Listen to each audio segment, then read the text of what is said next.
Voting percentage दिखाते हुए पिछली बार से 5 बजे तक 3% वोटिंग परसेंटेज महाराष्ट्र में पीछे दिख रहा है। लेकिन ये जो कैश वर्सेस बिटकॉइन वाली लड़ाई है, ये हम आपको वोटिंग पैटर्न पूरा दिखा रहे हैं। 2004, 2009, 2014, 2019 ये जब जब वोट बढ़ा है, देखिए उस समय यूपीए की सरकार थी, फिर कैसे अगली बार भी 4%, 2009 में लगभग 4% के करीब वोट परसेंटेज में इजाफा होता है, गिरावट होती है, माफ कीजिएगा, 3.94 नीचे, फिर यूपीए की सरकार बनती है, फिर एनडीए में आइए, लगभग 3.5% का इजाफा, लेकिन एनडीए की सरकार बनती है, मतलब बीजेपी और शिवसेना तब, और इधर देखिए फिर गिरावट आती है 2% की, एनडीए की सरकार। तो कोई पैटर्न नहीं है। अगर कोई एनालिस्ट आपको बताता है कि वोटिंग परसेंटेज होने से इसका फायदा होता है या वोटिंग परसेंटेज गिरने से, ये सब बहुत मुश्किल है आप कहना, क्योंकि इसीलिए हमने आपको पिछले 4 बार के वोटिंग पैटर्न्स का रिकॉर्ड दिखा दिया है। इसीलिए मैं इस पर आपसे सवाल जवाब नहीं करूंगी प्रेम शुक्ला जी। ये जो विनोद तावड़े जी के पैसा वाले आरोप के बाद ये बिटकॉइन वाला आरोप आप लोगों ने लगाया है, अब सुप्रिया सुले यही कह रही है कि देखिए टाइमिंग देखिए इनकी, जैसे बीते दिन वो आरोप लगा, अब हम पर आरोप मढ़ रहे हैं, वरना पहले बताते अगर इस तरह की बात थी तो पहले इसको उठाते। शुक्ला जी। सुप्रिया जी इसमें भी असत्य बोल रही है। रविंद्र पाटिल का ये बयान कल विनोद तावड़े पर लगे आरोप के पहले आ चुका। रविंद्र पाटिल ने, जो पूर्व आईपीएस है, जो बिटकॉइन के रविंद्र पाटिल जो पूर्व आईपीएस है, उन्होंने कल सुबह ही आरोप लगा दिया। उनका जो ट्वीट है उसकी टाइमिंग आप देखिए, कल सुबह की है, तो विनोद तावड़े पर लगे आरोपों के पहले की है। और रविंद्र पाटिल ने जो वीडियो भेजे हैं वो वीडियो पहले के हैं, कोई वीडियो कल का नहीं है। जो वॉइस नोट उन्होंने जो अटैच किए हैं, तो वॉइस नोट कोई कल के नहीं है, पहले के वॉइस नोट है, और साफ तौर पर दिखाई देता है। और ये जो रविंद्र पाटिल का दावा है कि वो खुद फॉरेंसिक एक्सपर्ट भी है। सर अगर आप जूम से जुड़े हुए हैं ना, तो थोड़ा सा मोबाइल को उठा लीजिए, मुझे लगता है ना उसका जो माइक है वो नीचे है, इसलिए ऑडियो थोड़ा दब के आ रहा है आपका। हाँ बोलिए बोलिए।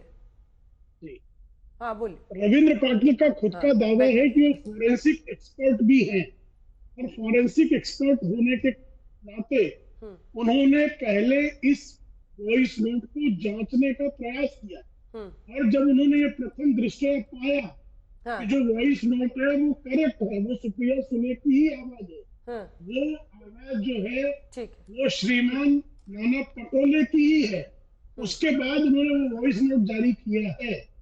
और ऐसे में बिटकॉइन के मामले में सुप्रिया सुले साफ तौर पर, और जो वॉइस नोट भेजा गया, जिस व्यक्ति ने भेजा, गौरव मेहता ने, एक बार ऑडियो सुना सकते हैं क्या? हमारे पास पूरा क्लिप है, एक बार अपने दर्शकों को सुना सकते हैं क्या हम, ये जो पूरी बातचीत हो रही है? आइए सुना देते हैं अपने दर्शकों को एक बार। Gaurav, why are you not responding to us? We need to have cash, boss. Boss Gaurav, what's happening? None of you people are responding. Don't play games with me at all. Gupta has vanished, but what happens to money then? He says all bitcoins and cash is with you. Call me or Aditi urgently. We need to have cash. Elections are going on.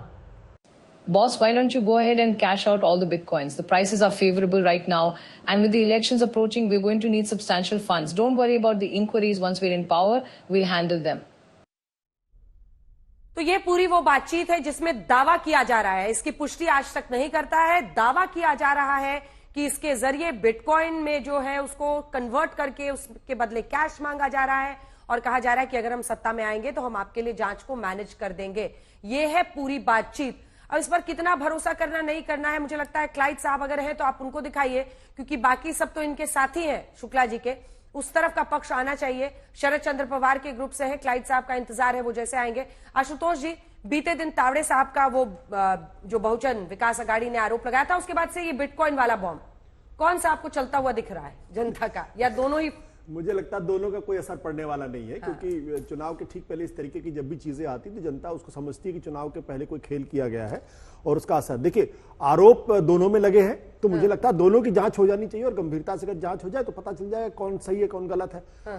Supriya Sule के ऊपर भी गंभीर आरोप है। सुप्रिया सुले भी कह रही भाई मैं तो कट्टर ईमानदार हूं और मैंने तो कभी कोई गलत काम किया नहीं, जहां कहीं वहां पे आ जाता हूं। यही बात विनोद तावड़े भी कह रहे हैं कि भाई हमने तो कुछ गलत काम किया नहीं है। तो दोनों की जांच हो जाए, ईमानदारी से जांच हो जाए, निष्पक्ष तरीके से जांच हो जाए, जो सच होगा पता चल जाएगा।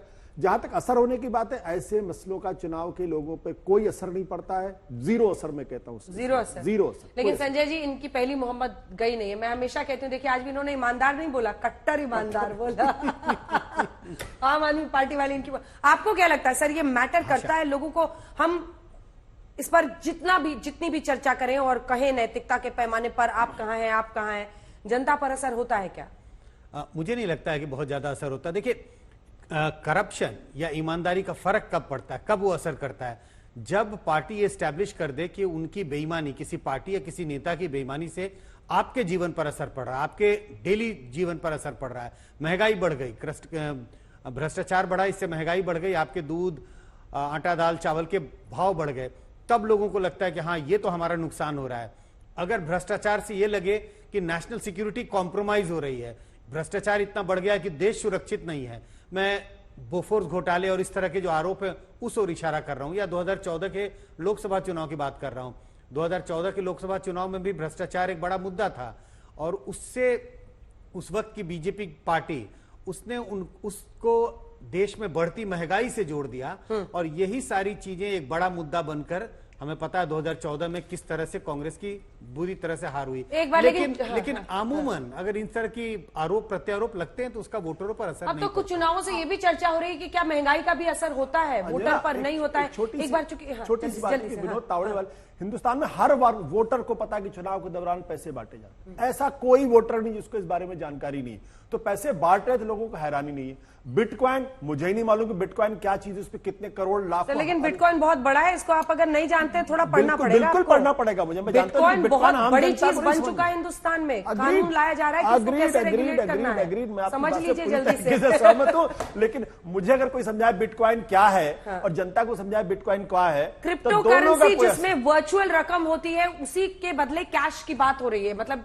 आपको समझाना पड़ रहा है, जर्नलिस्ट, मतलब समझाना पड़ रहा है। लेकिन आप जान लीजिए, क्योंकि बहुत सारे लोग हैं जो शेयर्स में घर से बैठ के अगर ट्रेडिंग करते हैं, तो क्रिप्टो करेंसी में भी दफ्तरों में ट्रेंड है, लोग बैठे बैठे क्रिप्टो में इन्वेस्ट करते हैं और उससे कमाते भी हैं, कई डुबाते भी हैं, चर्चा भी होती है। शायद आशुतोष जी ये कहना चाह रहे हैं कि जब हम जैसे लोगों को पूरी समझ नहीं है तो गांव वाला वोटरों को कैसे समझाएंगे? वोटरों को कैसे समझाएंगे, कैसे समझाएंगे?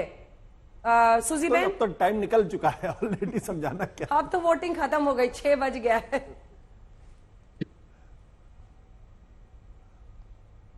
सुजी Ben Shah, unmute unmute unmute.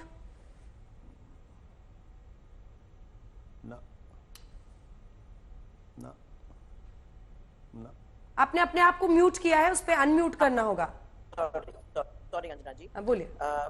सभी ने अच्छे वोटिंग की है। मुझे बड़ी खुशी है कि महाराष्ट्र में भी थोड़ा मतदान बढ़ा है। हमारे मुंबई वालों ने भी बढ़ चढ़ के मतदान किया है, और यानी बढ़ चढ़ के in the sense compare to the last time हमारे अर्बन एरियाज में। लेकिन मुझे बड़ी खुशी इस बात की है कि हमारी बहनों ने बहुत बहुत जोर शोर से वोटिंग की है, खासकर ग्रामीण। सुजी बहन, ये अच्छा है, अब आप बिटकॉइन में दिमाग ही नहीं लगा रही, एनर्जी ही नहीं डाल रही। 6 बज गया है, जनता ने वोट कर दिया, अब बिटकॉइन में काहे को समझाना। शुक्ला जी की पार्टी ने सुबह से समझा के, सुजी बहन उसमें एनर्जी नहीं लगा रही।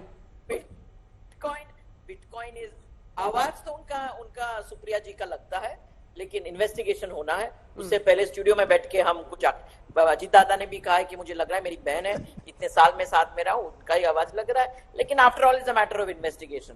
रहे तो साथ में बृजमोहन जी भी हैं, जरा उनसे पूछते हैं। हालांकि इनका दिल अब धड़कता है अजित पवार के लिए।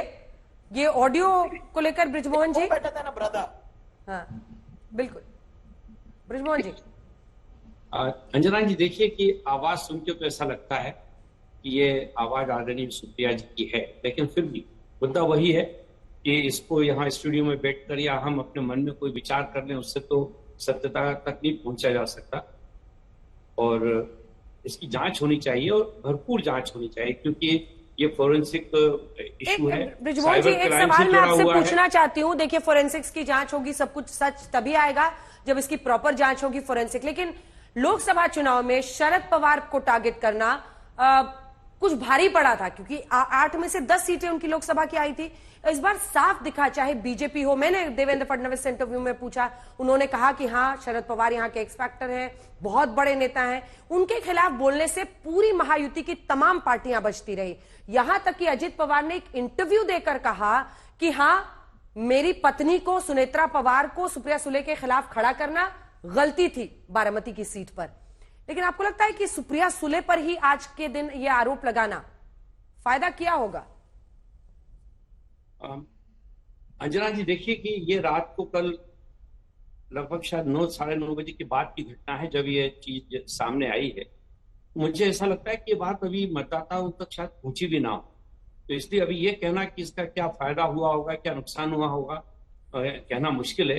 लेकिन ये बात जरूर है कि बहुत ही गंभीर किस्म का आरोप है ये, और हमारे लोकतंत्र में इस प्रकार की घटनाओं के ऊपर अगर ये चीज सामने आती है तो इससे मतदाता का विश्वास भी पूरी तौर से हिल जाता है। तो ऐसी घटनाएं नहीं होना चाहिए। अगर इसकी सच्चाई है तो वाकई ये बहुत बड़ी बात है।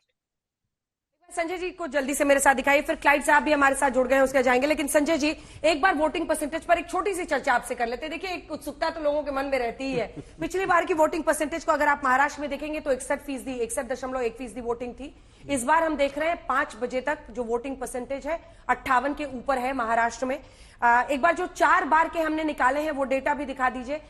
क्लैरिटी से कोई ट्रेंड नहीं दिखता है कि इधर गए तो ज्यादा हुआ तो उधर गए या इधर गए। मैंने बहुत कोशिश की, लगातार 95 में लगभग 10% का राइज हुआ था जब बीजेपी शिवसेना की पहले बार आई थी।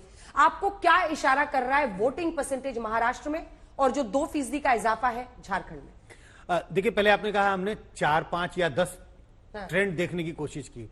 मैंने तो इन आंकड़ों को पूरे देश के जितने चुनाव हुए हैं, चाहे विधानसभा के, लोकसभा के, सबको देखने की कोशिश की है। मेरे किताब के एक आर्टिकल में है। लेकिन हमने देखा अगर 100 बार टर्नआउट बढ़ता है तो उसमें 52 बार सरकारें जीतती है और 48 बार सरकारें हारती हैं।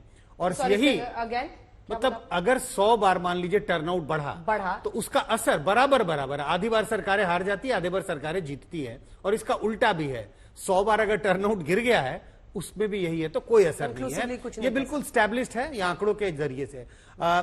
अब लेकिन जो अभी बढ़ता हुआ मुझे लग रहा है, सुबह हम सब चर्चा कर रहे थे और कह रहे थे कि महाराष्ट्र में 2 घंटे में टर्नआउट बहुत कम है, चिंता का विषय है। लेकिन कुल मिला के मुझे लग रहा है टर्नआउट बढ़ा है, 2-3-4% बढ़ा होगा। और ये कम से कम एक चीज तो इशारा करता है, वोटरों का इन चुनाव में उत्साह जरूर ज्यादा दिखाई पड़ा। और झारखंड में तो काफी ज्यादा है। बिल्कुल, झारखंड में अभी 2% का अनुमान है। ये प्रोविजनल डेटा है, जब मुझे लग रहा फाइनल डेटा आएगा तो ये 2-3% और अपवर्डली रिवाइज होगा। तो आपको दिखाई पड़ेगा झारखंड में कम से कम 5। झारखंड में भी कोई ट्रेंड नहीं है, ट्रेंड कहीं पे भी नहीं है किसी स्टेट में। आपको जो जिन आंकड़ों का मैंने जिक्र किया, इसको स्टेट वाइज भी देखेंगे तो आपको कोई ट्रेंड दिखाई नहीं पड़ेगा।